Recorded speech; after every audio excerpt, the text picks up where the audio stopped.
thought you said that XRP won't hit 4 digits until the Clarity Act, but will hit 3 digits with other catalysts.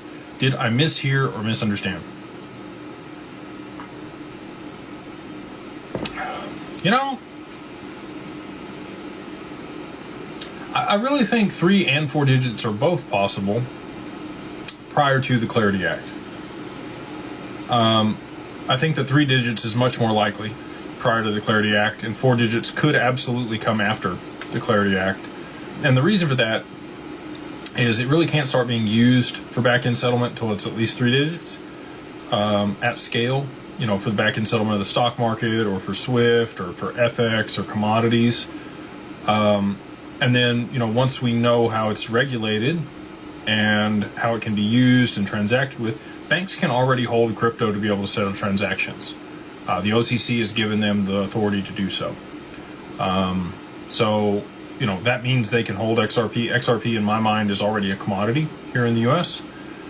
Because, you know, the CFTC, obviously, Caroline has gone on to MoonPay at this point, but she met with Brad frequently when she was at the CFTC, and XRP is obviously listed on Bitnomial with a USD pair and traded as a commodity alongside Bitcoin and ETH.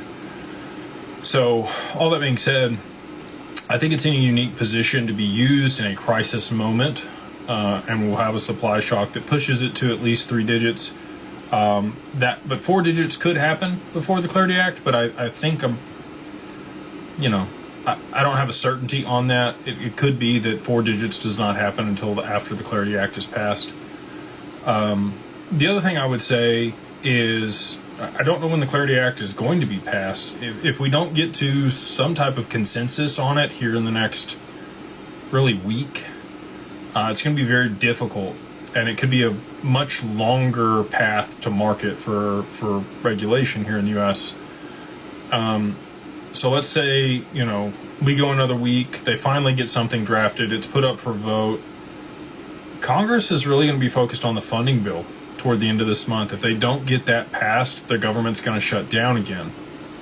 And they're not going to allow competing bills to take away from that. And we saw, even with focus on that, we had a government shutdown of 40 plus days last year.